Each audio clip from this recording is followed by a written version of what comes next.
Welcome, everyone. Hope all is well. Mass Media Group is in the building. What's up, Kim? How Hey, y'all good doing? morning. Morning. Grand rising, all that good stuff. And we have a wonderful guest today, the one and only Miss Angela Nirvana. How you doing, sis? Blessed and unstoppable family. I'm laughing at box avoided. I expect my check by July 2023. I think he just did our show. I mean, Right. yeah, it might be a short one as far as what there's to say on AB 2296. Yeah, drop your comments in the chat, Pam. What do you think about extending the task force sunset date out an additional year? Yeah, I'd love to see a poll on that.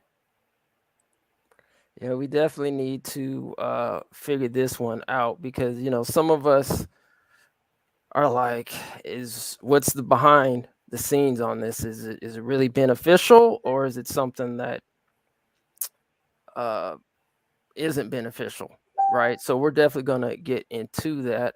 Um, you know what? Before we actually get into the AB 2296, I kind of wanted to go over some things, if that's okay, Angela, and kind of get your opinion on it because we know Absolutely. you always bring the fire, the facts, and the data.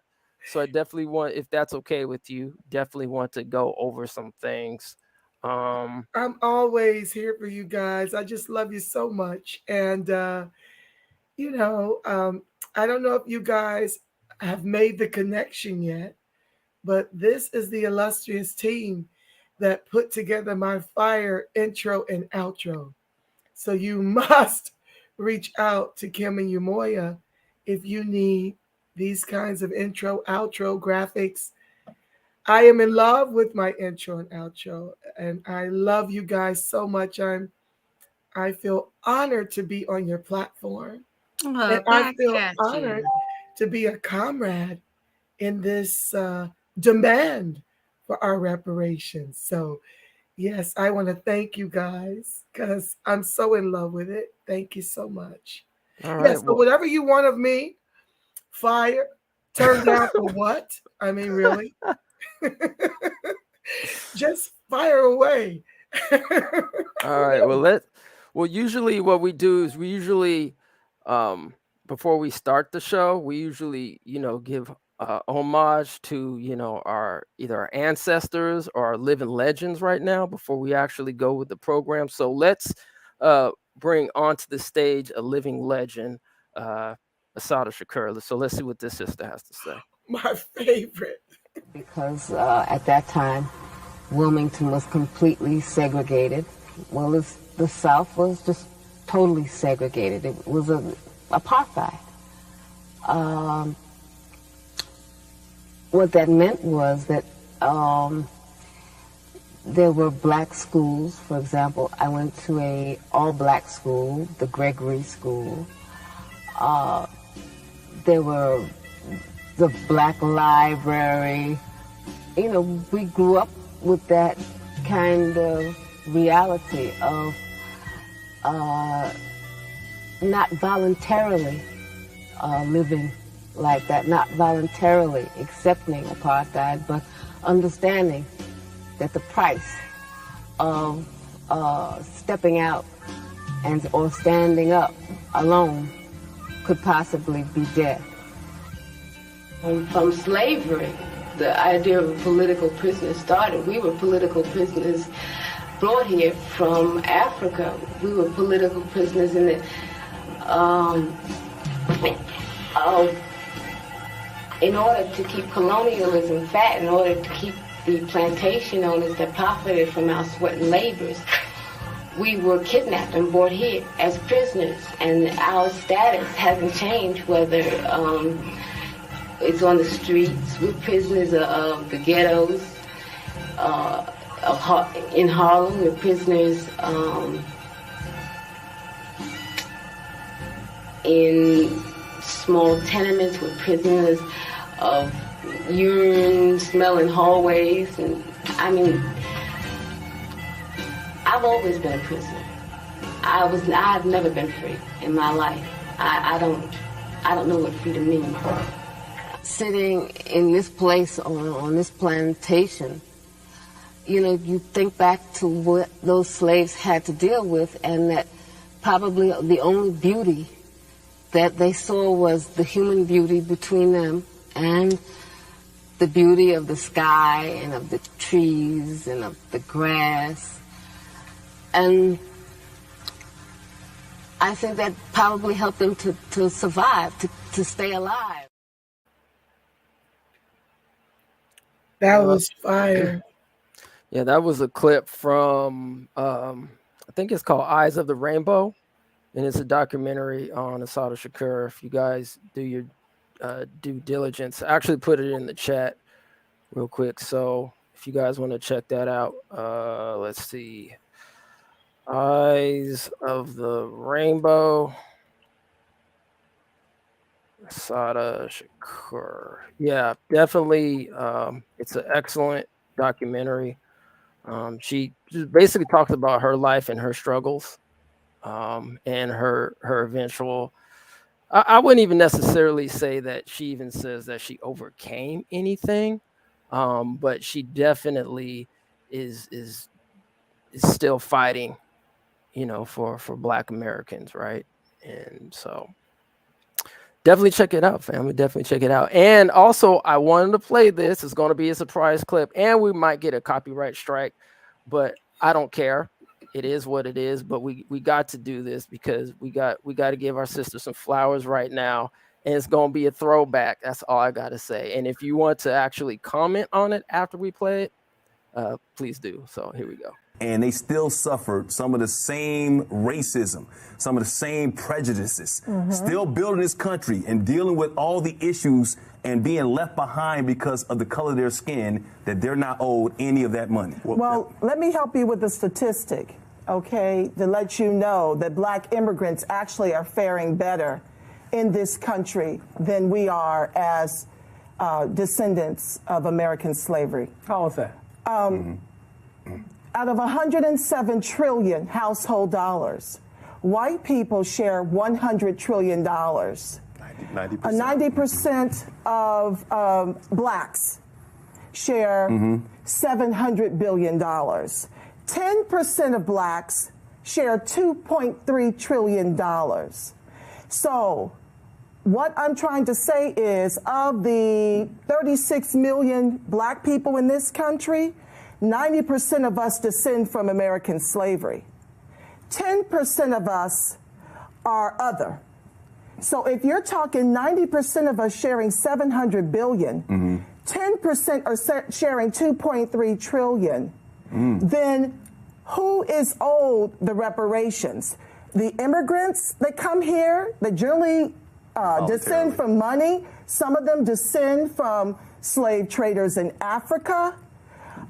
Who is owed that money? And I'm saying that if they descend from slave traders, why should they get a check? They come over here with money. Right. You can't get into this country if you're Black without money. Right. And so you come over here and you kind of double dip. We don't know if you descend from slave traders.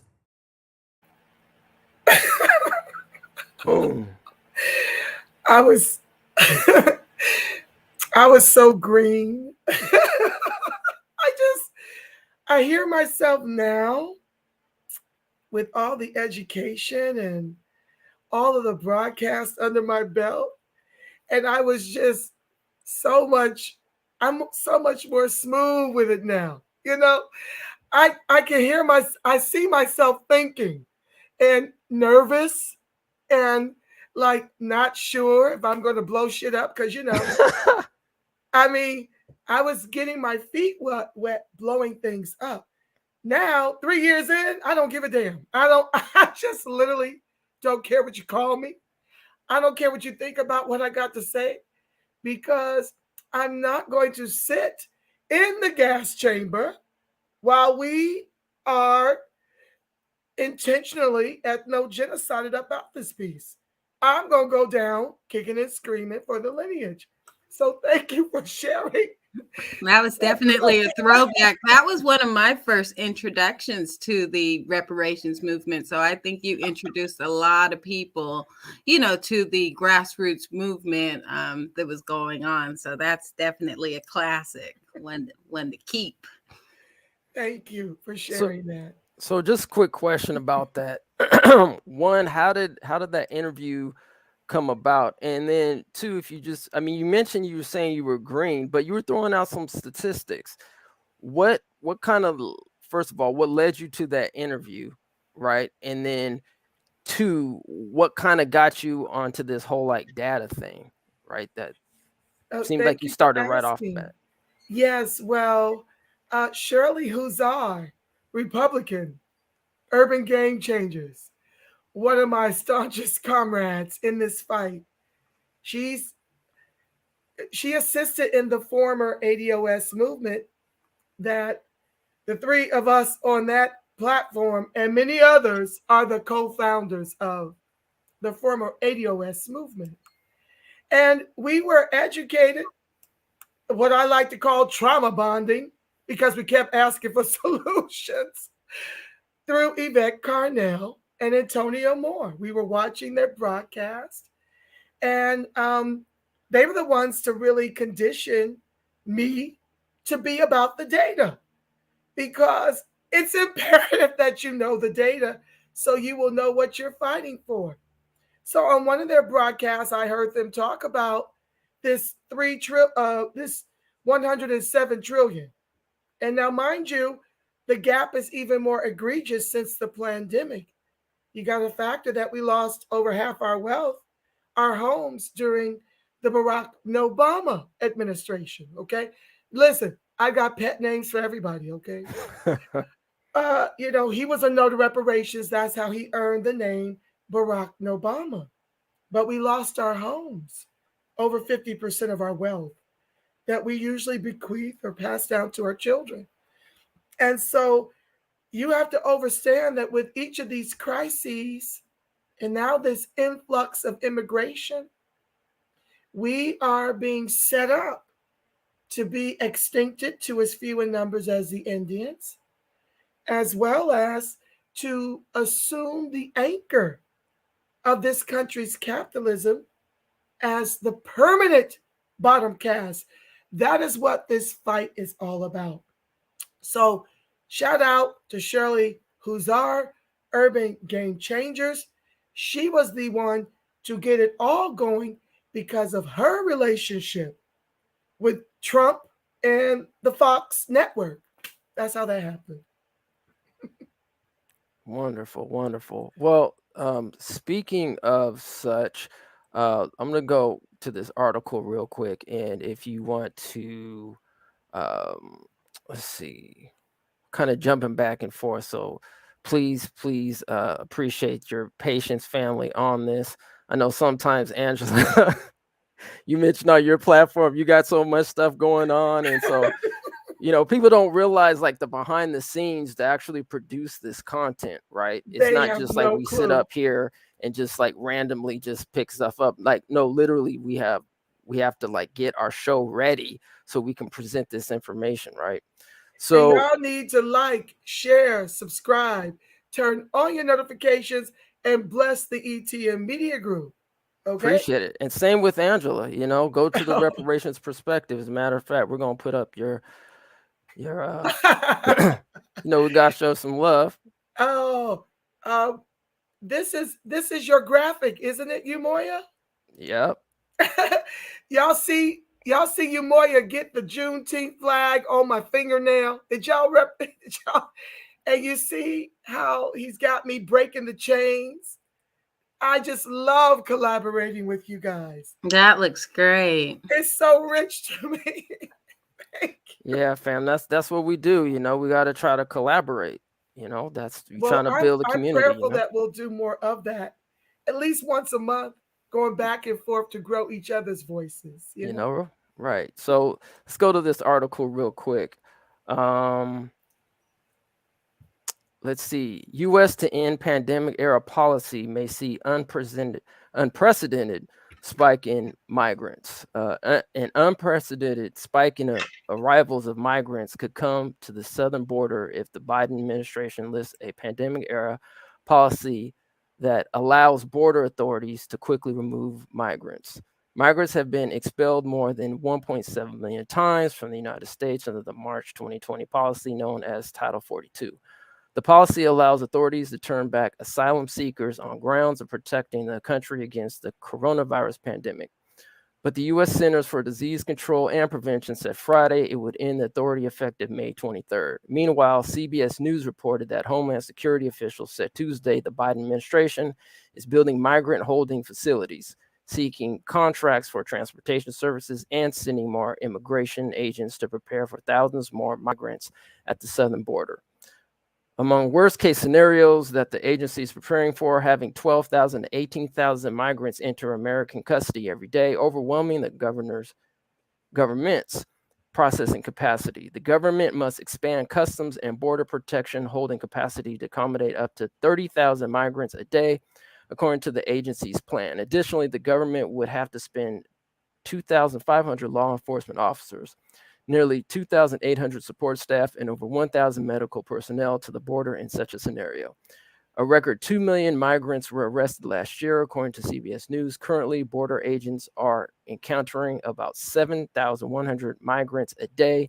Should pandemic-era capacity limits be eased, short-term border facilities could hold about 16,000 migrants a day.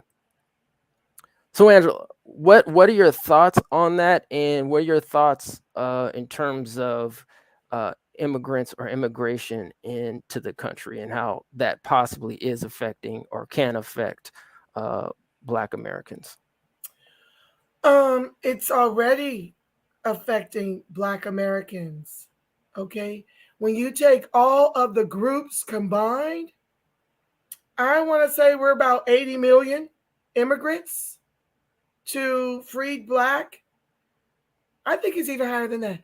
I want to say it's closer to 100 million of immigrants that are in this country.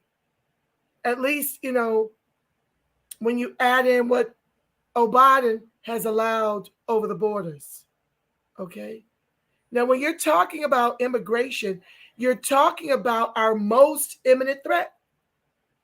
Now, people don't want you talking about that, because they want to call you a xenophobe. They want to call you an anti-immigrationist. But you have to understand that this is our replacement, you see. When you bring in all of these immigrants, where do you think our tax dollars and the monies go to support them and to give them lives in neighborhoods that we're being gentrified out of? You have to make the correlation between us being neutralized economically and damn near 100 million immigrants in the country, which double our numbers. And so you're talking about our electorate being the deal breaker in many of these elections. And you've got to open your eyes and understand that just as we've been neutralized economically, now they're coming for the vote. And so you must, and I'm doing a broadcast at 7 on this, if y'all want to jump on the Reparationist Perspective. I'm going all the way in about how immigration cripples us. It drives us into joblessness and into homelessness. And far too many of our electorate, not the brilliant people in the chat, okay? Not the brilliant people hosting this broadcast. This is why we must make these videos, these broadcasts go viral. 87% of our electorate voted in the Biden administration that told you in every debate and lied to you in every debate that immigrants built this country. No, we were sold into slavery, not kidnapped, not borrowed, sold by our African homeland, because we would lose different tribal wars. They had slaves in Africa, okay? They sold us to Arabs and to white folks, the Europeans. That's how we got over here. So you have to understand that when you're dealing with immigrants, first of all, you're dealing with mostly immigrants that hate you.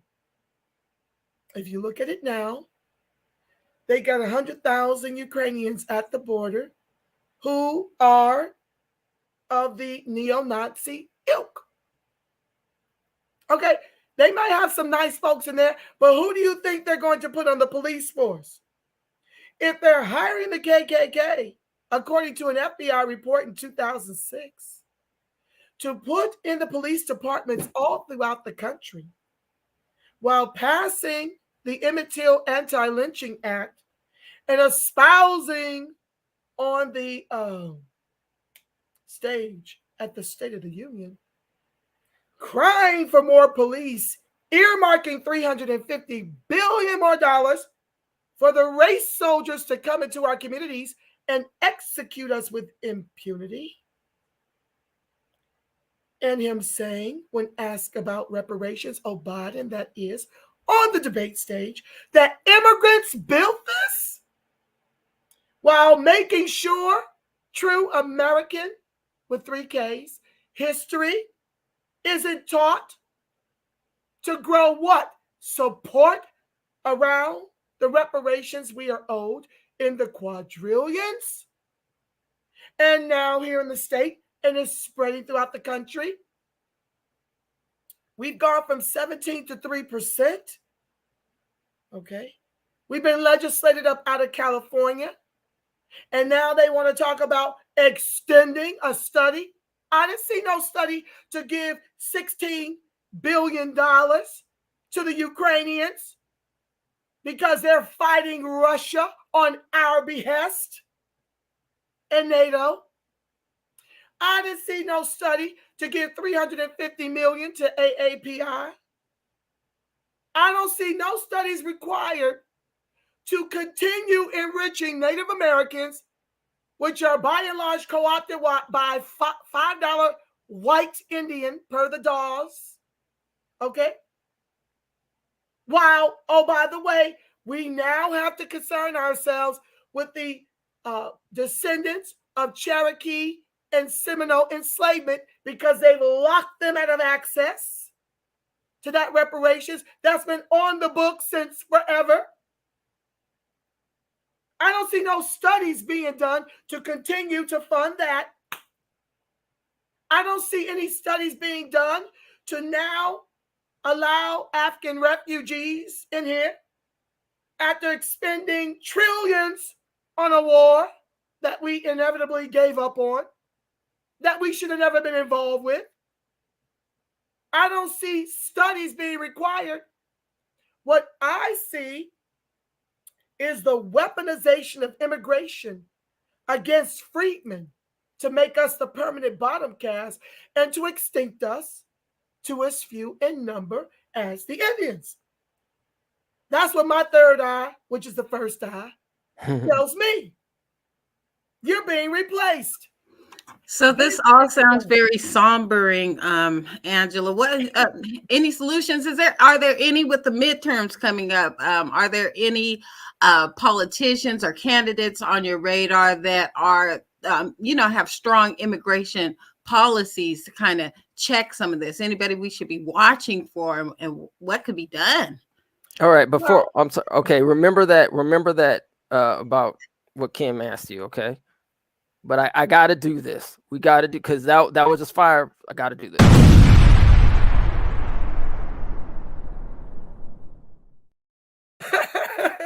Had to do it because you dropped some fire. Okay, the candidates. Sorry, Kim. I just love you. And thank you for that commercial of my last task force meetings. I still need you to run me that invoice because I want them all done with your stamp on it, okay? All right, it's all good. But anyway, family, and I know it ain't going to be popular because I've been, lambasted. I don't give a damn if you call me a Trump supporter. I don't give a damn. That red Cheeto flaming man See, was protecting Freeman. Now, he didn't mean to. He was about America first. He had that wall going, baby. We didn't have, over 1 million immigrants in the country already because they come across that border with 1 million more waiting.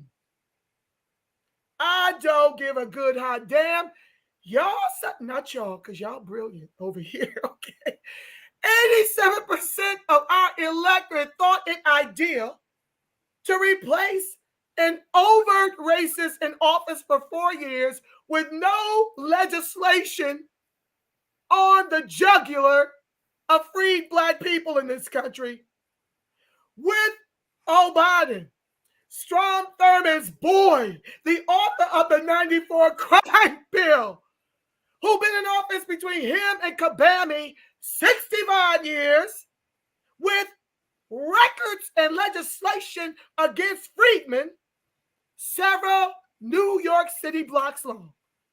That's what 87% of our electorate thought was a novel idea. So I really don't care who likes or hates my voter strategy, my Freeman voter strategy, because right now, and for a very limited time, we still have the weaponization of our vote. But that is fast waning with this recent report Umoya just shared with us, that they're putting an end to the pandemic, holding back of these immigrants into the country due to the pandemic. They're ending that, and they're going to allow a floodgate, not necessarily of Blacks. You saw how they whipped on the Haitians, not the 100,000 Cameroonians who are in distress. They're not bringing them in here, even though once they make $50,000 a year, once they make it more than free Black, they turn Black white oppressors, as we see all over the social media spaces, with them coming for our jugglers because they want another come up. It's not good enough that we were their reparations to get in the country. It's not good enough that our ancestors gave their entire lives fighting for civil rights, fighting for emancipation, pulling ourselves up by our bootless straps. That's not reparations enough for these Black immigrants. I'm talking to y'all, calling y'all out because I see the nefariousness. And if you're an exception, then don't holler at me. Only hit dogs holler. So if you're on the fence and on the defense, then you're probably guilty. You need to check yourself. But back to your question, Kim. The only thing we've got, family, and I'm serious. I know I'm crazy as hell. I have a good time. I edutain y'all, okay? I'm the edutainment arm. To keep laughing before I start breaking down in tears because the stakes are extremely high. Trump didn't enter us into unnecessary wars. Trump didn't allow a floodgate of immigrants into this country. That's our most imminent threat. We can't get jobs, family. And when we do, we're underemployed. We're not even making as much as these immigrants. They're less educated. So please don't tell me all what they need to do is give us education. No, that's a trick bag.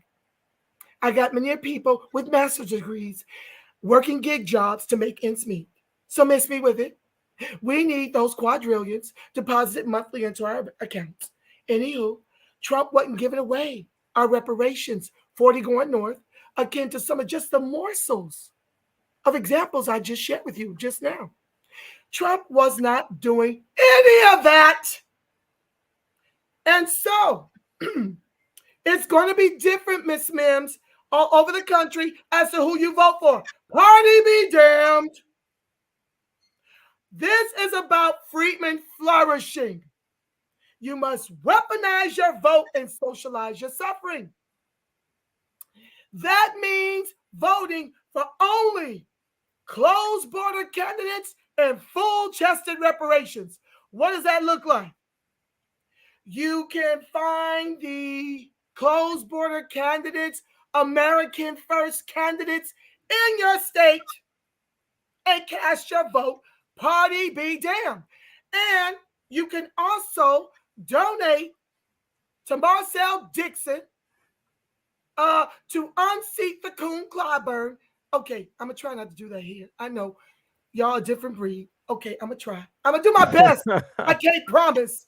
To unseat Clyburn in District 6, South Carolina, and Tamara Johnson Shealy. To unseat Raphael Warnock in the state of Georgia. You need, if you're not down there and can cast your vote, you need to donate on a recurring basis. They need that money right now because they're outmoneyed by the Democratic Party that's down there caping for those two to stay in office because those are their bought and paid for butter biscuits, okay? Officials, elected officials. They wanted to stay this way. They're all complicit. So you must grow the backbone and the kahunas of our ancestors who knew when to flip from the repugnant clans to the Dixiecrats when they would not give up their civil rights. I'll take a breath. That's it. All right. Well, you know, once again, I'm just gonna have to do it because you just keep bringing it, and I you know what, we're just gonna have to do it. I'm just gonna have to do it.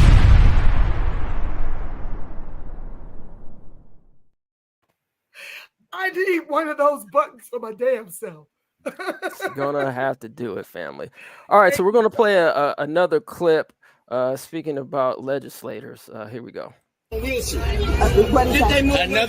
location where they're taking apps. Is there any more locations than this one? It might have been. There's so many people out here. 1 minute. I want everybody to go home. And I want we don't got no home. Okay. That's why we here. Miss Maxine, Miss Waters, get home. We gonna go too. Yeah. Just a moment. Just a moment. Nothing is going to happen here today. Nothing is going to happen anymore today. What about these names? What we're gonna? Well, that's what give. Can you leave? Excuse me. That's why I'm here. That's why I'm here. And so I will be downtown with LASA. I will get the housing authority. That's why they came out here today. I made them come out here. Mm-hmm. And I'm going to go. And you need to know why they're failing, because Blanca Jimenez repeated, we gave her several meeting requests for you concerning this in LASA for years. Well, and now there's nobody in Washington who works for their people in a harder than I do. I believe you. I don't want to hear that. I believe you. So can we finish though? Work with me. No. Work with me so we can house people. That's what I do. I do every day. What you do every day? I'm still on the damn street. The money that you got in Washington, D.C. I will continue to work. I will get Another location where they're taking apps. Is there any more locations than this one? It might have been. There's so many people out here. 1 minute. I want everybody to go home. And I want we don't got no home. Okay. That's why we here. Miss Maxine, Miss Waters, get home. We gonna go too. Yeah. Just a moment.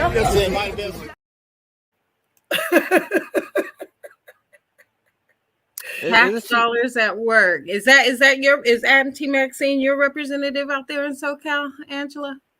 No.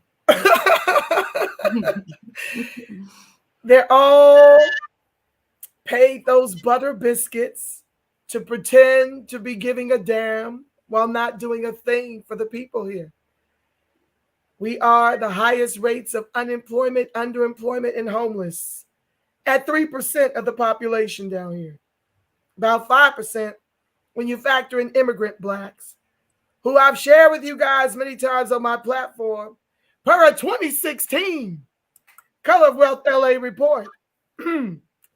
Let me tell y'all something. We 8 years in. I can only imagine that they've grown what they had back when to even double, triple that in this market. I've shared with you guys. Some of you might be new. Many of y'all I see over here have been on my platform. So y'all know, because I drill it in your heads, that the Africans back in 2016 And we had scholars doing that report. It's not stuff I'm making up off the top of my dome. It's stuff that won't leave my dome. It's so horrific. We got African immigrants in Southern California per the 2016 Color of Wealth LA report. They're 58.9% degree to our 44% degree at that time. Okay. Their median income was $115,000 to our median income of $53,500. Okay. Their total assets were $152,000 to our $30,000. And their liquidity was $60,000 to our $200,000. So for Maxine Waters, Karen Bass, who else is down here? See my Barbara somebody? Listen, they only look like you and they are paid. They are paid the butter biscuits to keep you oppressed because poverty is profitable. They may have earmarked that money, but we ain't going to see it till we've been euthanized up off these streets. Because now they're making it a crime to loiter on the streets down here. You will be arrested for being homeless. Okay? So, miss me with how much you're doing, Maxine Waters. I don't want to hear it. I want to see it.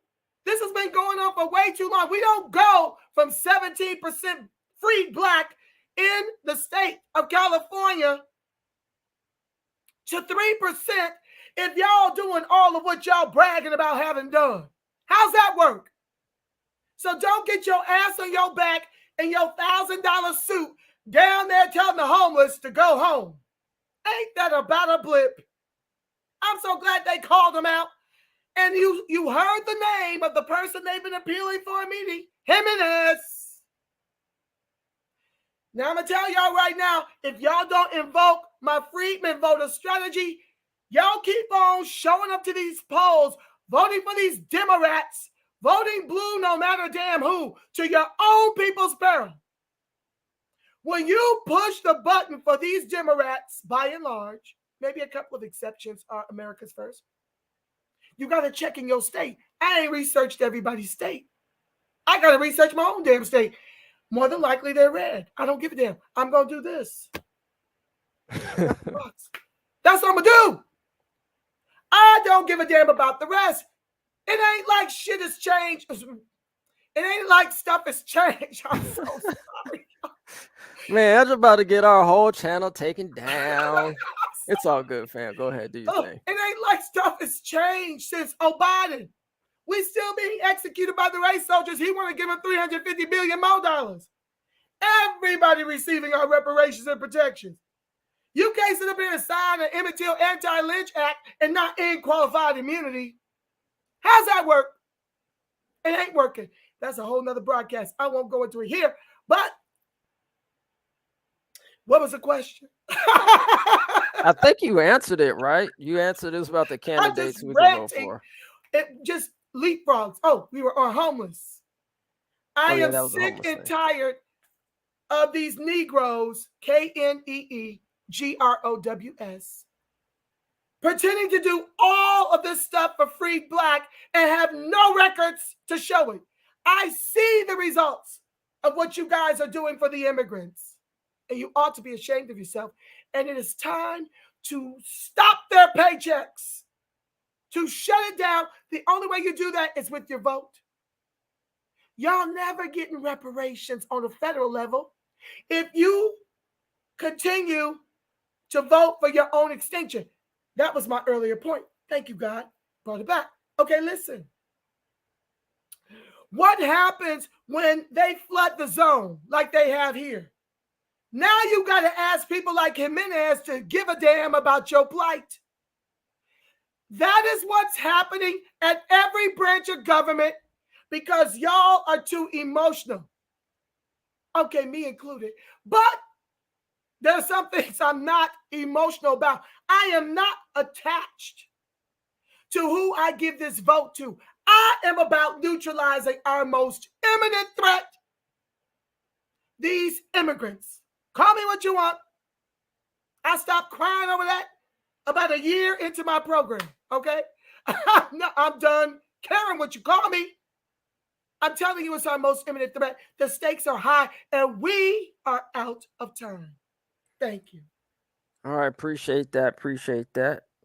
I think this is one of the studies, if not the study That's you're the referring to, study. Angela, The Color of Wealth in LA. As a family can see, if you do a comparison chart of white and non-white households, the median net worth, the whites have looks like $355,000 and U.S. black $4,000, according to this study. So yeah, it's just insane. I mean, when you talk about it, because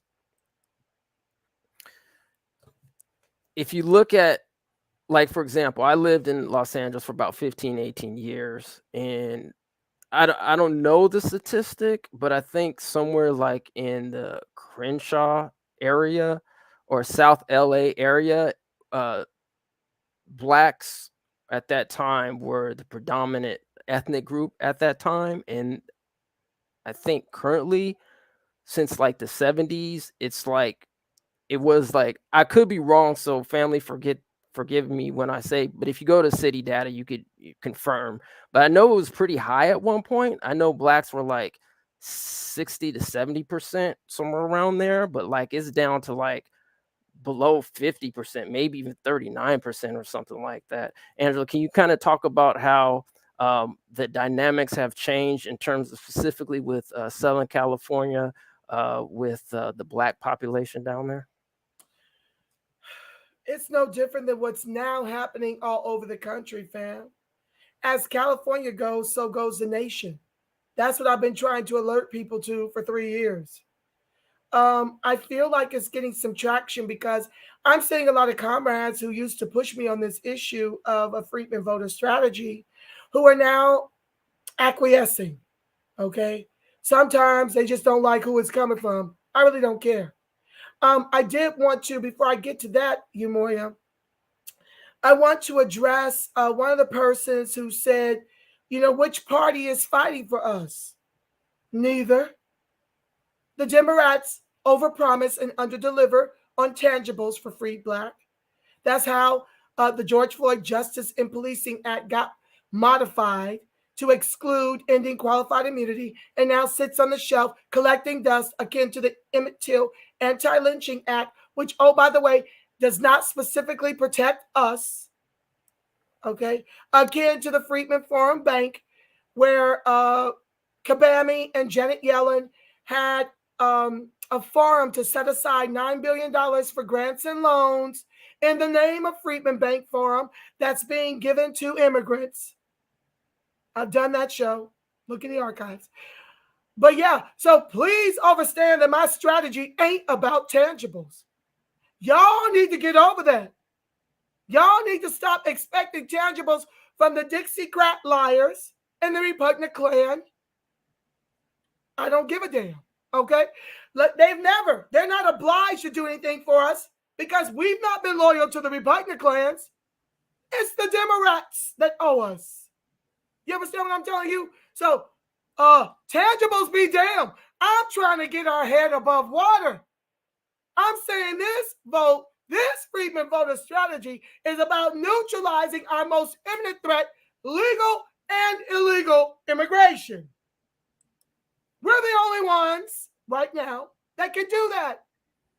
You see them all throughout the country pushing for these illegals to be in the country 30 days before they get a vote locally and at the state levels. They're setting the stage and testing the water to see what we are going to do with that information. Are we going to continue to allow it? Are we going to weaponize this vote and socialize this suffering? You see, the only people in distress when we've got a trifecta is Freeman. Everybody else done got their bag and gone shopping. They got upgrades, they got new cars, they got housing, and we down here asking Jimenez for a meeting just to get the funds that were set aside for homelessness to be spent on homes for us to be housed. So y'all got to get this tangible nonsense. I see these folks with far bigger platforms than me and yours, encouraging the people to stay home. Well, guess what? And that broadcast is coming. I'm not going to do it here. That broadcast is coming at 7 o'clock Pacific Standard Time. Okay? I need y'all to understand. If you stay home, you leave the fate of your lineage to the immigrants and the white folks. Because guess who's showing up for more of your reparations and protections? Ding, ding, ding, ding. It don't take rocket science. Them immigrants are going to show up, and the white folks, because they're getting broken off too. They breaking themselves off first and putting the immigrants under them, and we at the bottom. So all these class-race policies don't fix race. All these race-based reparations plans by Narcan and Cobra don't fix race. It don't matter what Tamara Johnson-Shealy supports or not. HR 40 is just a black agenda. They're not really trying to study no real money. So just get all that stuff out your mind and understand that she's one of the strongest of the two reparations candidates. We got William Somerville down here in my district running, okay, for the House, I think, here in the state. So, yeah, vote for William Somerville if you're in California. Help support that brother. He's a reparationist too. Listen, you got to find closed border candidates, Americans First candidates, and reparationists that don't just give it lip service. Hello, Nina Turner. You can't just say you for it and not run it first and foremost on your platform. You, boo-boo, need to go over there and take notes from Marcel. You need to get your scratch pad and sit at his table to show you how to make Freeman first, second, and third. Because he's not giving a damn about nobody else. Okay? So you need to take some notes. Nina Turner, I'm shouting you out. Ohio. Anywho, back to what you were asking me. Oh, Lord, I go over the river and through the woods. Well, we definitely have to get together and unpack some of these candidates out here in California. Because I would love that. Yeah, you say closed border candidates and reparationist candidates. Now, finding both of them out here in California, we might have to look under a few rocks to find people who fit that criteria. Well, you know what, sis? If all you can find is closed border candidates, so be it. You might not have no reparationists running because it costs a gang of money to run for office, especially on the federal level, like Marcel and Tamara.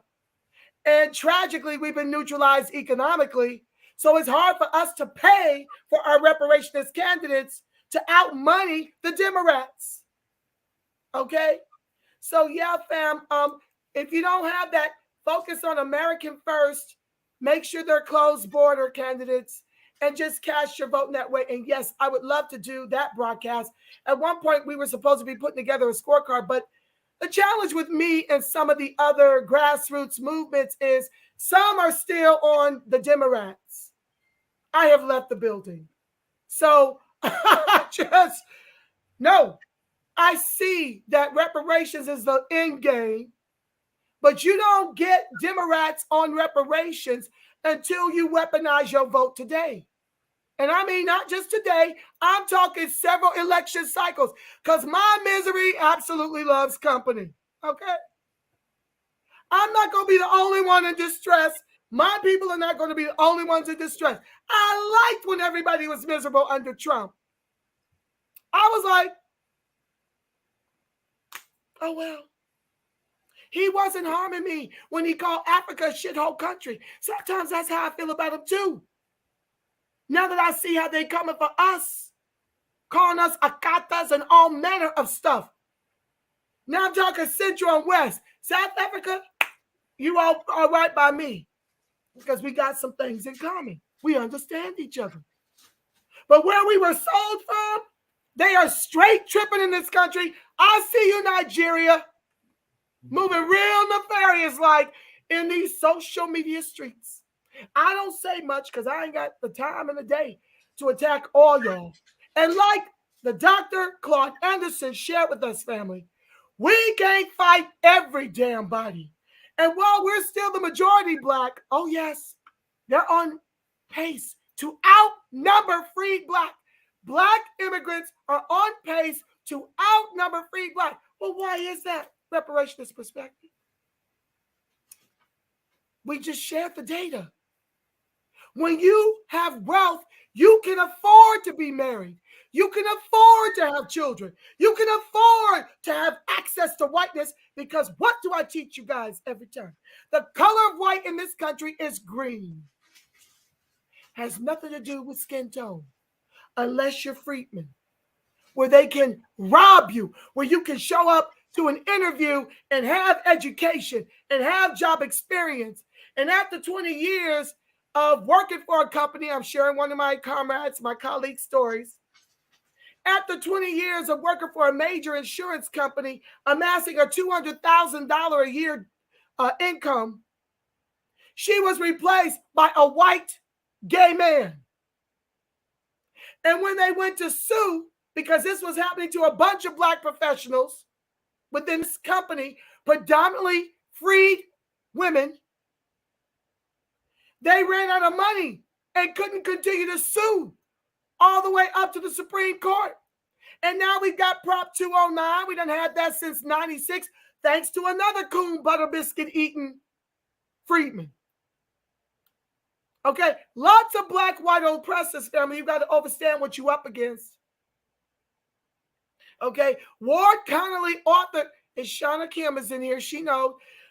Ward Connolly authored that Prop 209 to make it reverse discrimination, to do anything exclusively for blacks. This is why we had to put a gate up around the reparations, because of Prop 209 out here. You will be legally challenged if you try to do it for black folks, akin to the Freeman farmers, okay, who got $4 million set aside from the pandemic money. And whites, and it wasn't just for them, it was for immigrants too. And whites and immigrants filed a lawsuit for reverse discrimination. That's what we run the risk when we allow people. Not that immigrants aren't going to benefit from a black agenda, but they are not owed any coins. And I think that that's the problem. And Cobra think they real slick. I saw you put cash up in that piece. I did a broadcast. For the longest, you ain't been about cash. Where'd that cash payments come from? Yeah, because guess what? There ain't nothing but a black agenda for CARICOM. That ain't reparations. You don't see no cash. I did that broadcast. Check the archives. Okay? There's no cash in CARICOM. There's no cash in NARC. And all of a sudden, in Cobra put cash. So since they got nothing in terms of shmoney, that's Skrilla, now they're attaching themselves to ours. Y'all better open up the third eye, which is the first eye. You must see what's happening here and know that everybody's complicit. We have no real friends. Even the ones that scream that they're cool with you getting reparations. I don't see none of them taking up the mantle and getting in this fight and getting on the phone calls and doing the emails. I don't see none of that happening with folks who pay lip service to our repair. Nobody wants repair. Why don't they want repair, family? Because somebody's got to take this L. Somebody's got to hold down the anchor of this country's capitalism.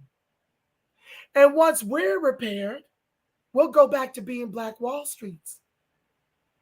And so there's a lot of interference being run from everybody because capitalism requires a bottom caste. In this country, our government at every branch has been sure to legislate us here all the way back when under Sherman Order number 15, we were awarded 40 acres and a mule. And then Johnson took that back, and ultimately white immigrants and white slaveholders got reparations for each of their slaves and 100 years of the Homestead Act. Okay. Did I answer your question, Umoya? Oh. You did. Okay, sorry, you going to say something? I have one more point. Yes. I was sharing that story. You asked me about the makeup of Southern Cal. Yep. Well, we've gone from 17 to 3%, while Hispanics are around 49%. It's predominantly Hispanic and white because we keep showing up voting blue no matter damn who. And that's a problem, to our own peril, to our own extinction. And that's my fear when it comes to the federal repair. That all they're doing is setting the stage to ethno-genocide us about this piece, to where we're going to be as few in number as the Indians. And then perhaps they'll give us a slave holder quarter with Maya Angelou on the back of it as reparations. Okay. Straight fire. Well, we did want to come and talk. We got about 3 to 5-ish minutes. We can go a little bit over, but we got about 3 to 5 minutes in this broadcast here. So we want to thank everybody for coming through. Obviously, Angela and Nirvana always bringing the fire as usual, but we came to talk about AB 2296. So not really much to talk about, but let's see what Assemblyman Sawyer has to say. Today, I present to you AB 2296, a bill that would afford the California Reparations Task Force an additional year to continue its important work. In 2020, this legislature approved AB 3121, which made California the first state in the nation to establish a task force to study the institution of forced chattel slavery and remuneration for the state's complicity in that system. That law directed the task force to gather and synthesize documentary evidence of slavery and its ongoing legacy, develop ways to educate Californians about its findings, and recommend appropriate remedies in a report to the legislature. This monumental charge is not taken lightly.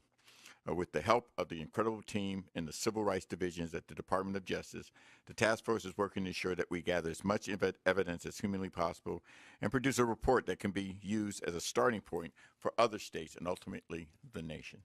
To that end, the task force is humbled by the countless hours of testimony and thousands of pages of documents from agencies, historians, archivists, economists, businesses, legal experts, families of former slave owners, and the descendants of slaves and sharecroppers. This work takes time, and even after the preliminary report is published, there will be undoubtedly be work to be done beyond the current July 1, 2023 sunset date. The slaves who built this country, their descendants, and all those impacted by the whips and chains of human subjugation deserve a complete and thorough examination of the system that entrapped us. As the Secretary of State, Shirley Weber, often states, 400 years of oppression will not be solved in 400 days. AB 2296 will provide the task force with expanded timelines so it is able to continue executing its vast scope of duties and develop thoughtful recommendations with the careful consideration they deserve. Thank you, Mr. Chair and members, and I respectfully ask for your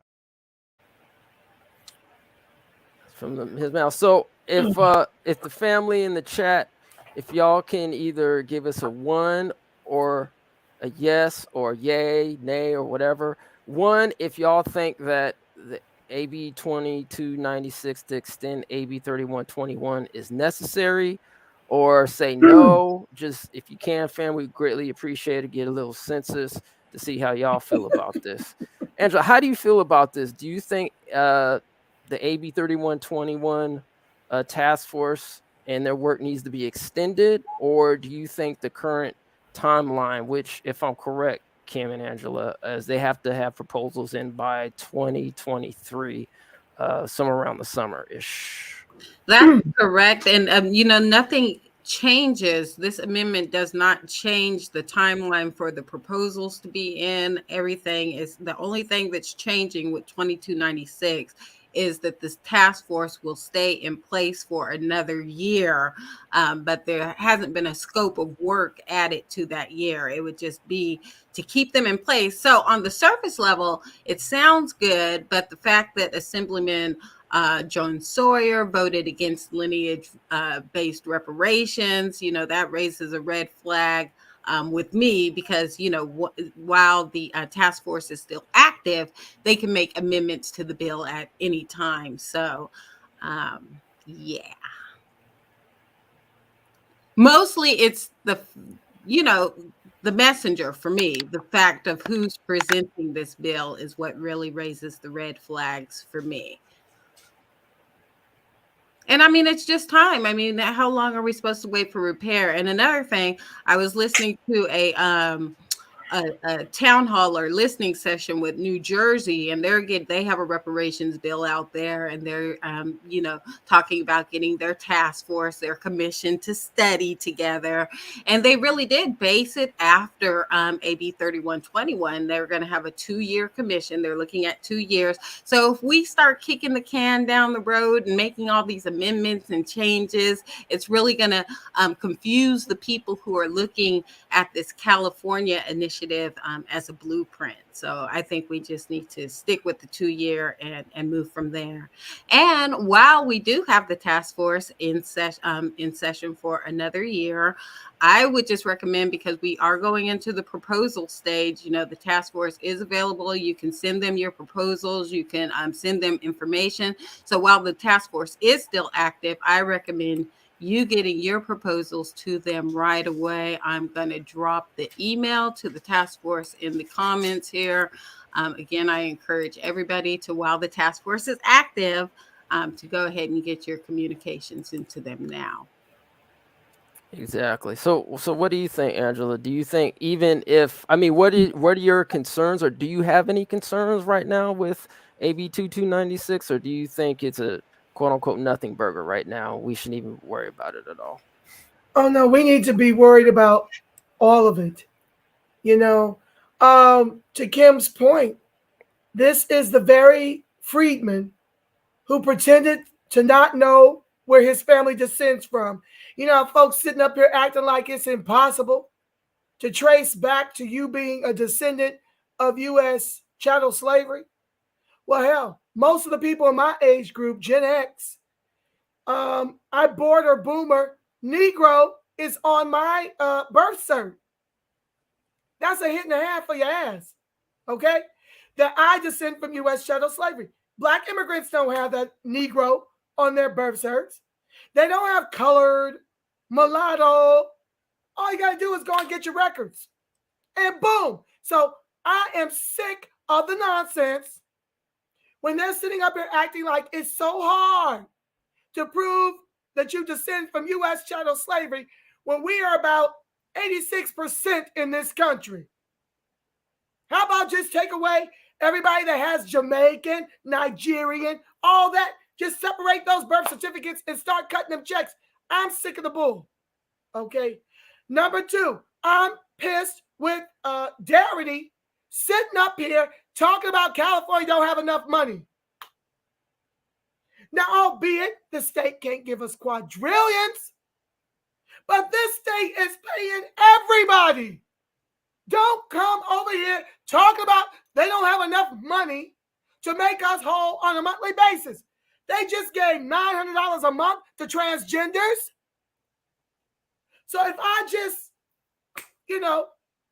wear a dildo or something, I don't know, on my head, I don't know. If I just do that, would I now be entitled to $900 a month? Well, y'all sitting up and talking about you don't have enough to repair freed black down here, and we are being extincted. Number 3. So stop this nonsense. They don't have the money. That's a bold-faced lie. I think we're the 5th largest state in terms of our economy here. Shmoney, skrilla. That's in the world. That's in the world, by the way. I am sick in the world. Yeah, in the world. Oh, see, I understated that. In the entire world, the 5th largest economy. Miss me with all of this, talking about we don't have the money. You're a liar, and I don't want to hear it, because I only hear it when it comes to us. Number 3, y'all heard me on the task force hearings recently. Was it last month? I asked the question, what are you doing? I felt 2 years was too damn long. I feel like if y'all want to extend it, start cutting the checks. We'll offset the final numbers, okay? In the end, when y'all done pressing the goddamn snooze button, excuse me, hot damn. Oh, Lord, I'm so sorry.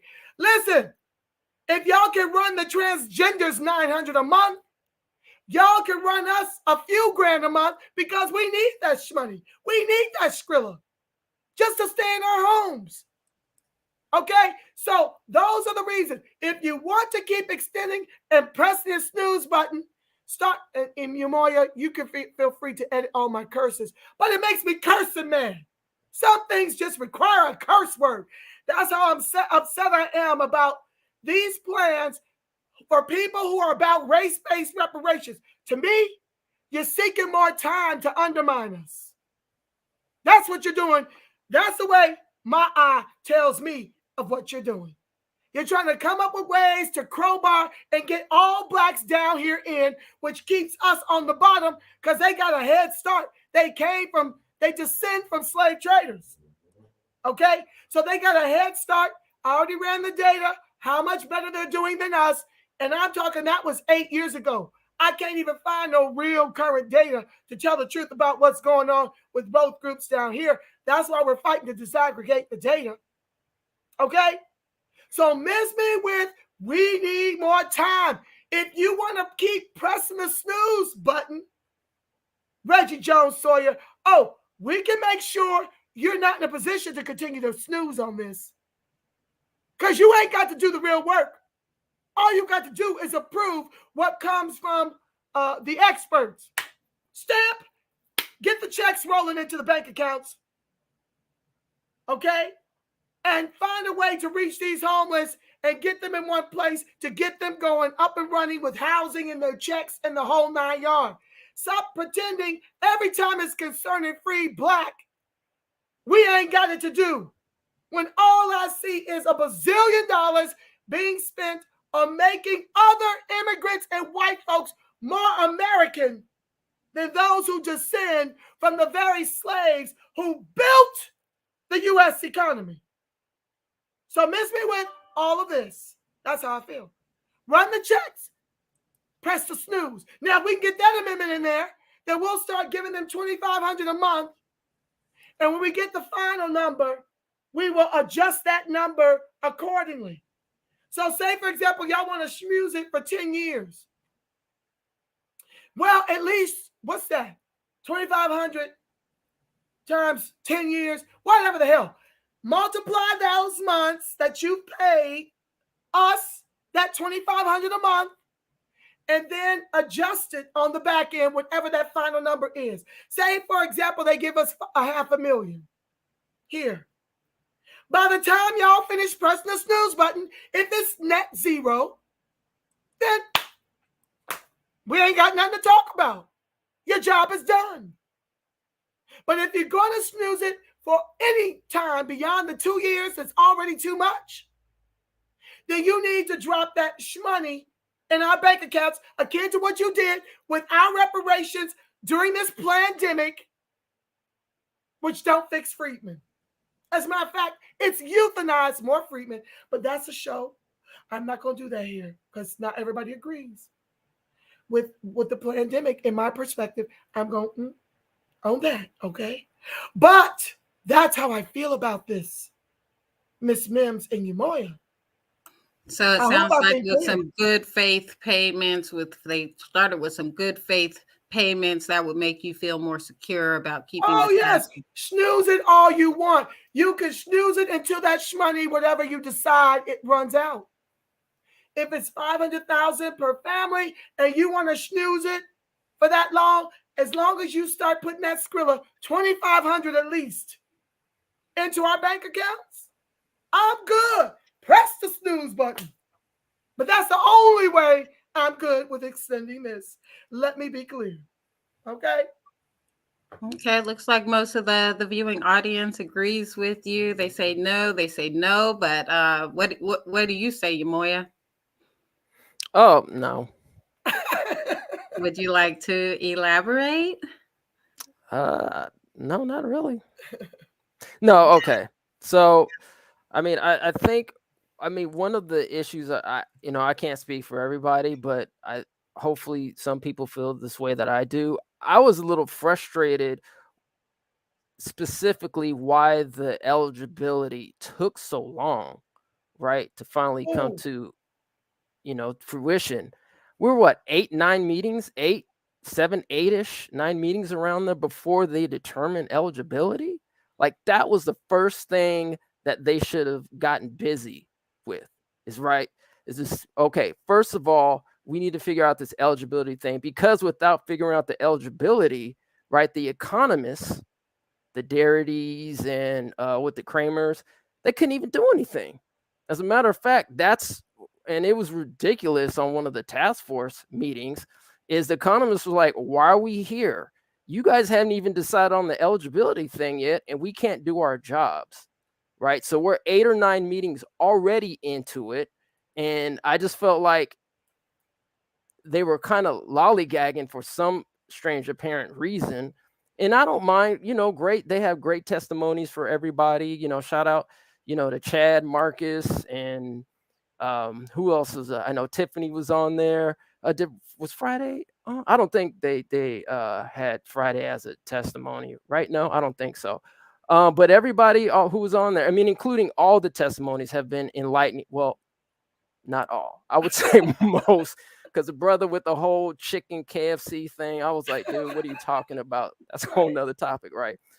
So I think that was one of the things that I had issues with, is like, why are you guys taking so long? And so now you actually want to extend that out, when we all know, and I'm preaching to the choir here, that I think he might even mention there, he was saying we had 400 years, got ourselves 400 years into this, and it's not going to take.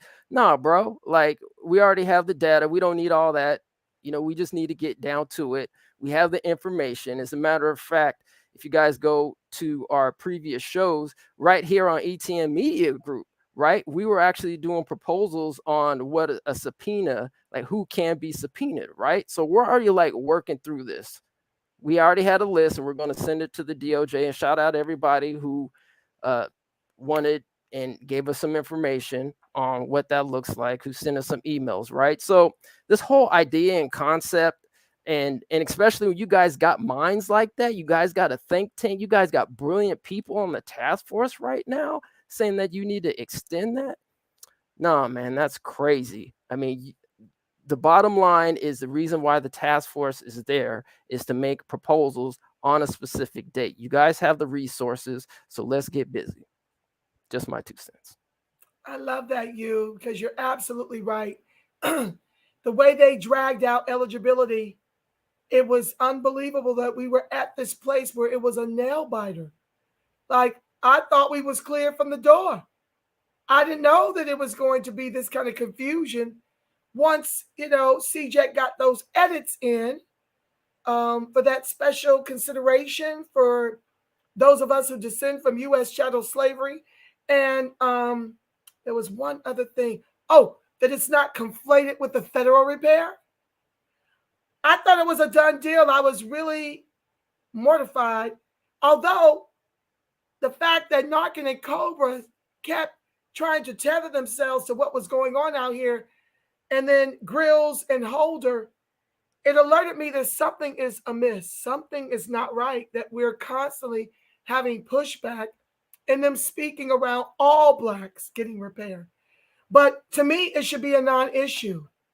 I agree that whatever comes of a Black agenda, Black immigrants, by the virtue that they're Black, will, be connected.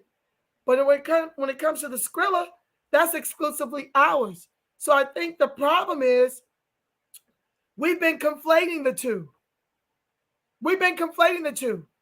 Reparations and a Black agenda. And so that got lost in translation some kind of way.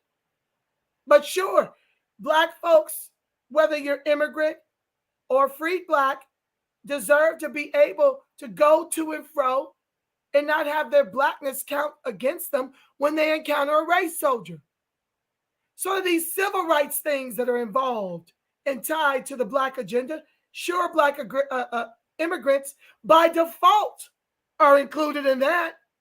So I feel like it's on purpose, it's intentional to conflate the two, so that if any money comes of it, they're tied to it that way.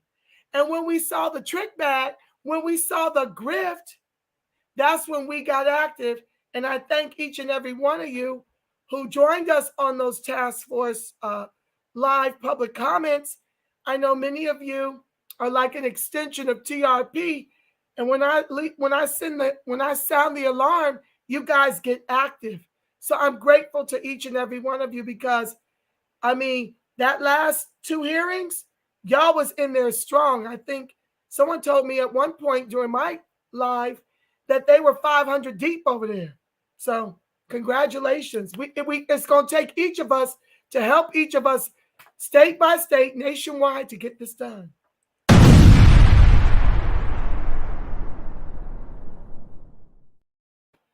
So AB 2296, Angela, do you see yourself making comments on this? I mean, stay tuned to CJEC, Twitter, social media, see if some kind of call to action comes out of this. But what is our next step? Because it's moving right now. I believe it's in suspense at the moment, but I mean, they are going to be looking at extending that bill, and the panel of legislators, you know, they said it sounded all good when we were in chambers. So maybe we need some kind of counter strategy. Like I said, I'm happy to come over there and comment that you can start running us those checks akin to how transgenders are getting checks. And God knows who else. I'm going to need to do the research and find out who all is getting some form of check right now for whatever their issue is. You know, we need to figure that out, so that I need to figure that out.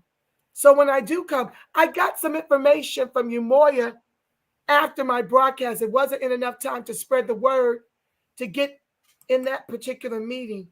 And I think when I listened to your broadcast prior with Chris on it, that he mentioned there were about 50 things to go through and that we were somewhere in the middle. That's a challenge with us. This is a problem. We're working like dogs out here, okay? And you're doing these things during the week, and it's hard for people to hang on the phone for 25 bills to be discussed before they may get a chance to speak. I've been on some of these things all day, as I'm sure you guys have too, and never even got to say my comments. I wasn't even called on. We ran out of time because, that was Prop 16. The Asians came on when it was time to say yes to the measure. They were able to say no during the yes period and no during the no period, and the woman wouldn't let me speak on it when it was time for me to cast my vote in the no period. Y'all allowed them to take up all our time when I've been in this queue waiting. So that's the challenge. We've got to find another more cohesive way, whether it be petitions and put together something to get the word out that no, freed Black have spoken. If you want to press the snooze button, run that Skrilla monthly to the tune of $2,500 a month, and then we will adjust it on the back end. So I will try to be there, but I'm usually in court. And then I know that some of my commenters on the task force meetings are sneaking from their jobs, going into closet rooms, going into their cars, in the bathroom, trying to hold to be called. So we're trying out here to do the best we can, but we might have to come up with another strategy where we can cast our votes another way, because holding on that line like a day job is a bit too much. But we have another task force meeting coming up next week on the 13th and the 14th. There's going to be opportunities for the public to call in. I mean, maybe this is time to let Jones Sawyer know how we feel about it, or at least try to, let them know that we're aware of it and we want some answers on this. And another reason why it's seeming kind of suspect and shady is because he did not tell anyone on the task force that he was planning to propose this amendment. He just did it, went rogue and did it on his own. So we do need some answers. And then when we approached him about it after he introduced the bills actually at the Capitol, he was very firm with us, and that he was not going to leave any more Black people behind. He also alluded to the fact that people were being mean to him in the DOJ comment section, and he has just really been hostile towards lineage-based reparations. Oh, yes. Well, honey, I just think you gave me my marching orders. God knows I know how to be in the queue the night before. Now, whether they call me or not is a whole nother Oprah. All right. But I That's am in that queue the night before. All right, everybody. Waiting at the ready. So y'all got y'all's marching orders. Y'all need to show up in record numbers again. I didn't even know that they set it up where we can only call in one day. I'm not sure because this is the first in-person meeting, so things are going to be done a little bit differently. The information that we do have is that they should still be streaming the proceedings at the DOJ website, so look out for that. ETM Media is going to try to stream it if we can, make all of that happen. We're also trying to be in San Francisco for this live hearing. So yeah, there's a lot going on, and we're still working out the details. Well, I won't be there live, but if you guys hear of any way I can get a number out to my people to just be on code. If you extend it, run us $2,500 a month. If everybody just came on and said that, maybe that will be, you can amend, maybe we will get an amendment through on the bill. I don't know, but I just know that we've got to lean in and let him know. Of course, my comments will be fire. I'm going to light his ass especially up. I'm going to light them up for admonishing us as children. You got whole insurrections happening, and y'all want me to play respectability Negro when we get into the public comment space. I'm done with that censorship. They're trying to shame us for speaking up exclusively for our lineage. Ain't that about a blip when you descend from the same? Oh, they about to get all that smoke, okay? And in the meantime, I'll make sure to include what I just told y'all. Ain't nobody got time to sit through 25 bills when y'all have legislated us to the bottom of this Titanic as the anchor of this country's capitalism. We out here working 60 jobs like the Jamaicans once had to before they came over here and up over our reparations. They're wealthy now in this country. They got more wealth than free black. Now we're reduced to working 60 jobs. We don't have all day. Let me share with you how opposed I am unless. So I'm going to make sure my comments, let them know, get up off our necks when we come for you, unless you are on the government's necks for arresting everyone that was at the insurrection. Don't come for us in this chat. Let us be free to speak as long as we stay respectful. Don't censor what we've got to say because we're hotter than fish grease and we deserve to be. So I'm sick of them acting wounded and trying to paint us out to be anti-immigrants because we're putting the gate up for the lineage, which is the whole problem for these elected officials. And I saw in the chat where we had to start working to get these people out the way. Remember the Freeman voter strategy. I'm going to land there. I done took y'all over 26 minutes. Lord have mercy. Yeah, it's interesting, Angela.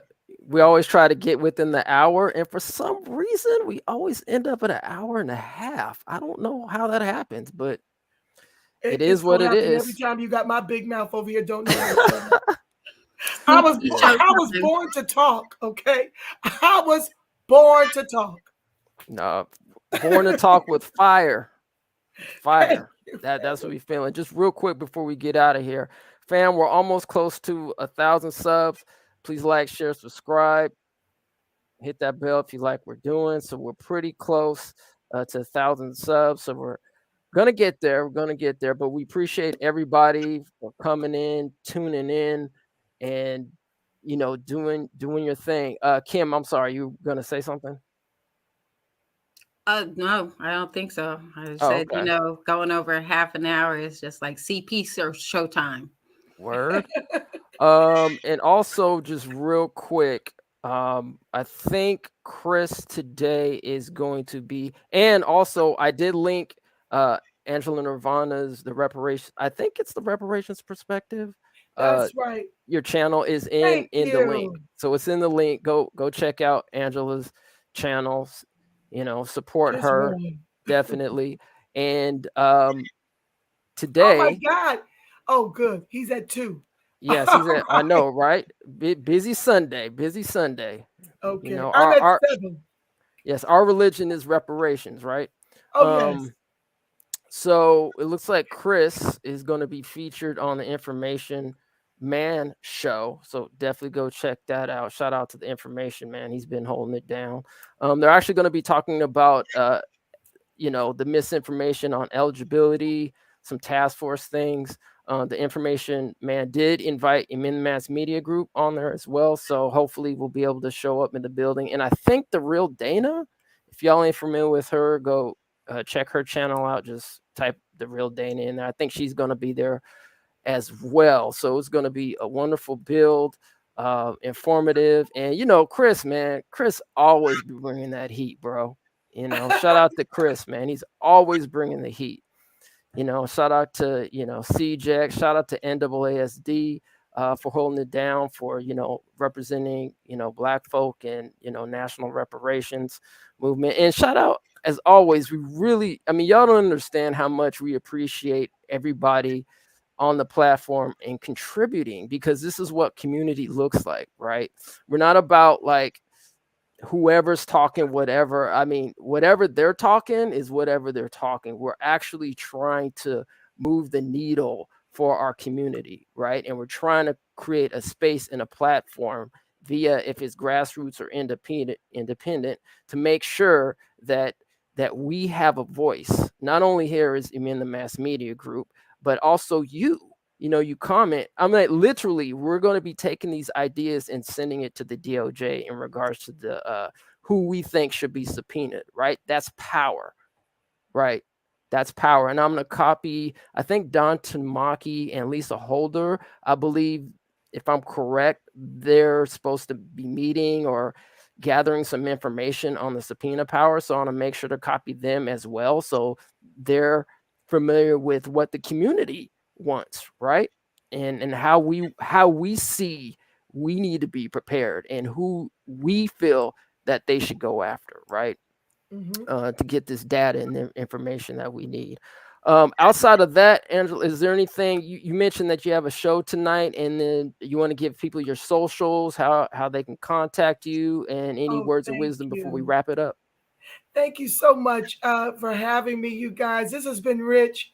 Yes, I'm going live tonight about the vote, because I see far too many social media content creators out here encouraging us to stay home because there's no tangibles. They can promise tangibles all day long. They'll never deliver. So I'm going on at 7 o'clock Pacific Standard Time to share with you why you should help my messaging on the Freeman voter strategy to go viral. And I'm gonna make the case like I do for reparations exclusively for Freeman. I'm going to make the case for the Freeman voter strategy tonight at 7. That's at the Reparationist Perspective. I prefer y'all come over there at ScrewTube and check me out, because when you press the like buttons and when the numbers are up, they tell me that makes the algorithm, it does something to the algorithm to get the messaging out to more people, because I am being shadow banned. Lots of you keep saying you keep pressing the notifications, you're not getting them.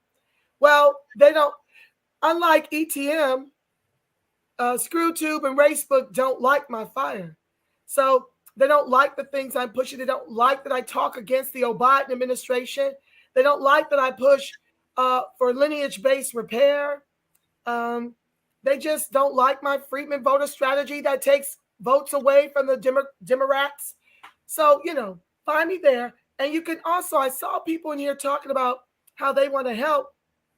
Well, I know people all over the country. I work with grassroots all over the country. So if you are in another state and you want to get involved in this fight, please Gmail me at therepperspect@gmail.com. therepperspect@gmail.com. There's 2 P's in there, okay? That way I can get you tied in to the orgs that are working throughout the country as a part of the contemporary grassroots movement. So I hope to see you guys over on my platform at 7 o'clock tonight to talk about my Freeman voter strategy. And I thank you guys so much for being so gracious and having me on as a guest. I'm so looking forward to the next time. Definitely. Now, Angela, do you mind just putting that in our chat, your Gmail, and so we can post it into You did good. I Oh, see is it it already in the there? comments. It's already in the comments? Mhm. Oh, wonderful. Wonderful. Thanks for including in the show, There you and go. thanks for sharing my channel. Of course, that's how we do. We just trying to share. Just trying to share the love. That's what we do. All right, so fam, that's it. We appreciate everybody for coming through. If you can, please donate. If it's $1.50, 5 cents to the Reparations Now documentary. We're working real hard on it. Like, it's gonna be fire, fire, fire, family. Because nobody else wants to do this. I mean, everybody's talking about everything, but we're bootstrapping this family. Seriously, this is a passion project. It's amazing. Everybody's talking about everything else, police brutality, voting, and all that other stuff, but nobody has really talked about, the reparations documentaries and so forth. So yeah, if you can, definitely donate. Seriously, if you guys can only give 50 cents and that's all y'all can afford, trust me, we really appreciate it, because that's going back into the film, making of the film, which, by the way, I think we already talked that hopefully we can get together with Miss Nirvana too and actually have her interviewed on the documentary as well. So we're gonna do it. I'm telling you, fam, this is gonna be fire. This is definitely gonna be fire. If that's not already out the bag, but I guess it is right now. So oh my gosh, I was hoping and praying I'd be selected. So yeah, I feel like I just won an Oscar. It's a touchy subject. Maybe I shouldn't go there. Don't slap nobody. Don't slap nobody. And I'm bringing a broadcast about that too. Y'all might not see it through my lens. Yeah, I mean, we should. It's funny. Like, you should do your broadcast, and actually, I want to do a broadcast on not only that, but kind of the respectability Negro. That's what I'm doing. Yeah, definitely respectability Negro. But we also need to talk about, and we normally don't do this, on the ETN Media platform. But I think we definitely need to talk about that identity. We actually did a show on this, and it's basically being on code, between Black people. So yeah, if you guys have a chance, go check that out on our platform. I'll check that out. But definitely, like, because I feel like sometimes there's between Black men and Black women on many different levels, on an intimate level, and also just in terms of non-intimate levels, that we have some serious issues that resolve from post-traumatic slave syndrome, right? Mm-hmm. Which displayed itself at the Grammys with Chris and Will and Jada. I mean, you just saw it. Everything that happened was like post-traumatic slave syndrome. And you just saw how racist white supremacy undermined him while weaponizing us for being off code. I'm going to talk about it because far too many of us put a battery in the backs of these white supremacists whose wives y'all never come after in these spaces where they running everything. Why aren't you coming after these wives, these executives' wives? Why aren't they in your comedy? You understand? Yep. We're constantly using Black women and Black men. Now, I don't mind if you talk about your own marriage or you're joking about your own wife and, situations. But folks, first of all, that's not the first time Rock has been coming for Jada for a while. She's always the center of his comedy, which ain't that damn funny. Like, when you start coming for our people, we need to stop this. But do know, this brother is on the brink of losing everything because freed Black were as resounding and loud and respectable and all this stuff, while not even addressing how we got to a slap on the world stage called the Oscars, which I don't watch.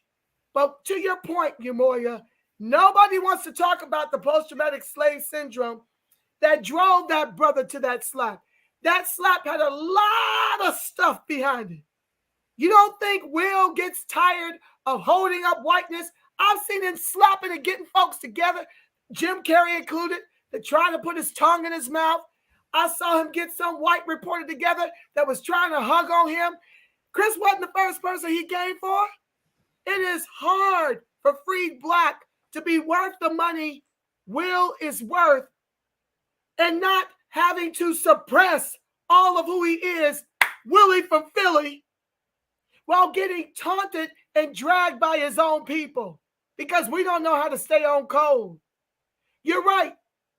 What you saw was a display of the post-traumatic slave syndrome that we've got to live every day. We don't get a break. You know, so thanks to our electorate, yet again, that put the Biden administration in office, now Will Smith is on the brink of losing everything. And that's a good brother right there. So I'm not going to do that broadcast here. We'll be up here a whole nother hour and a half. But it's coming next week. I had to push it back because of my track, but I got things I got to say. And guess what? Y'all are welcome to come over there and say it with me.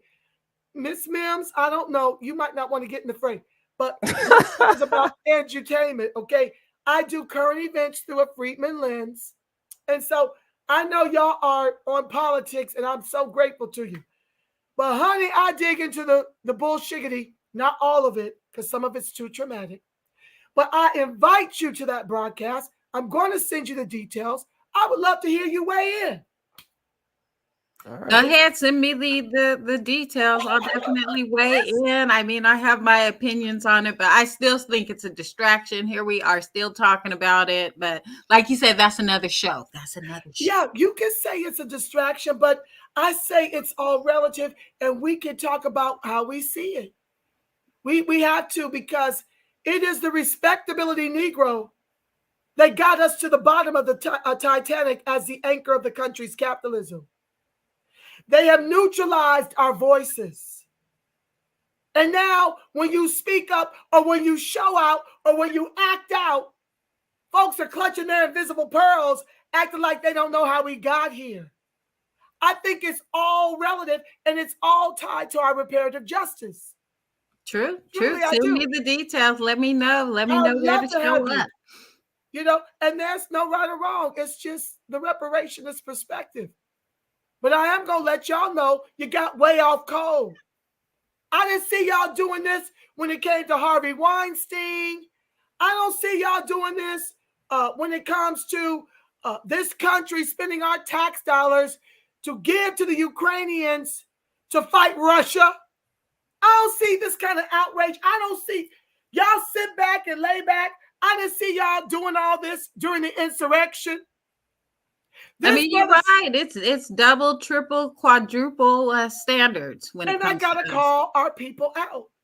Mm-hmm. Like an Olympic, I got to tell y'all about yourselves because it was horrific. Y'all could have stayed just as quiet as you've been on every damn thing else that's got us in, the highest rates of homelessness, the highest rates of unemployment and underemployment. When you are talking that loud about our condition, then you'll be on code.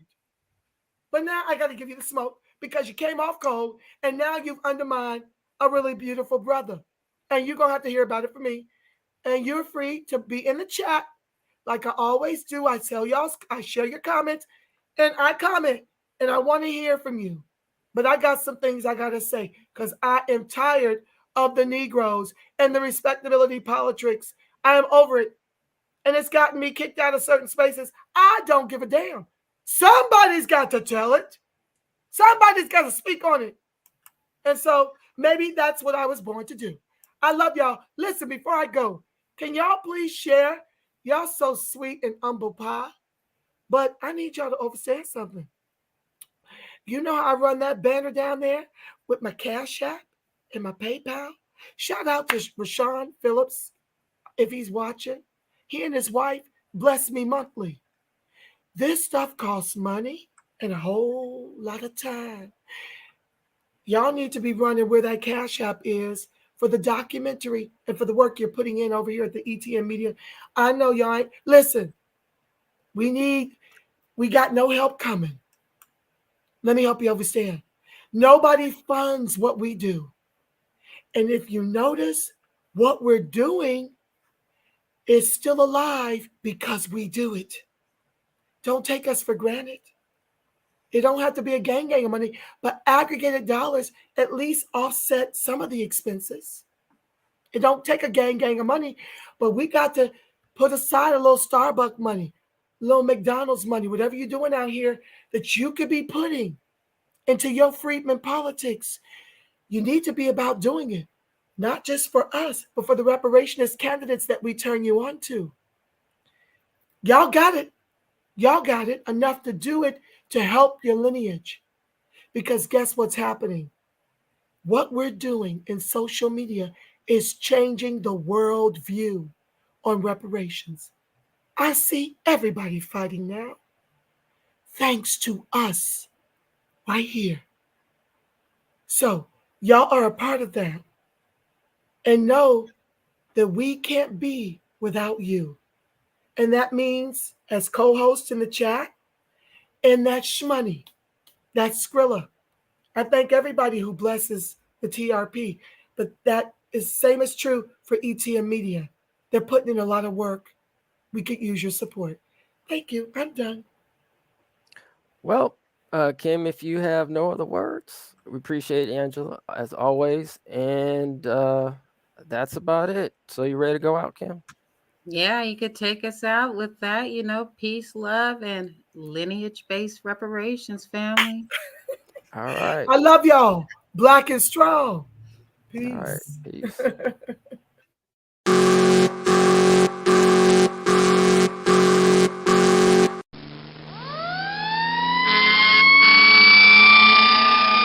We will go with Nirvana was This just is Angela speaking. Nirvana. I'd like to speak. go ahead, Ms. Nirvana. Thank you. I've shared with you in the past that the 2016 Color of Wealth LA report shows the median value of African Blacks' liquidity was $60,000 compared to US Black $200. In that same report, the median value of their total assets is $152K, US Black $30K, whites $350K, Asian Indian $460K, and Japanese $595K. And it wasn't because we weren't educated. In this same report, US Blacks were 44% degree with a median income of $53,500. African Black, 58.9% degree, median income of $115,000. And although Mexicans were 17.8% degree, their median income was within $3,500 of US Black at $50K. Today, our median income in LA is $35K and the median home price is $834,400. This was 8 years ago, pre-pandemic. Just imagine how much more egregious the racial wealth gap is for Freeman, whose ancestors built the wealth all of these groups eat from with their lives. The data is clear. Our never-ending Holocaust has been weaponized against us to enrich whites and immigrants with never-ending policies by our government at every branch, which your freedmen are the permanent bottom caste, which begs the question, how many more freedmen have to be legislated out of California before seeing a dime of whatever becomes of this study? Chemerinsky made it clear that it's time to untether Black immigrants from our reparative justice claim, because if you attempt to enrich them some more with our reparations, it will be race-based, not lineage. And how's that working for freedmen farmers who are at risk of being foreclosed on because whites and Latinos have filed a class action lawsuit on the grounds of reverse discrimination after $4 billion was set aside for their debt relief, which includes immigrants, our albatross. In effect, Narcan and Cobra, you are setting freedmen up to fail at ever receiving reparations at the state and federal level when you insist to be for all Blacks, when freedmen are the Black immigrants' reparations per the data. You're seeking a white wealth transfer, which keeps us tethered to the bottom as the anchor of this country's capitalism, knowing full well we weren't entitled to CARICOM nor any repair from African colonizers. Even greater than Chemerinsky's testimony is Secretary of State Dr. Shirley Weber's definitive intent on eligibility of the AB 3121 bill she authored, that it is specifically for freedmen, Black American descendants of U.S. chattel slavery, lest we end up with 50 cents. The fact that this is even still open for debate is yet another assault of exponential proportion on Freeman. In closing, esteemed task force, in the words of Spike Lee, Freeman need you to do the right thing. I'll land there. Thank you, Ms. Nirvana, for your comments this morning. Let's turn to our next speaker.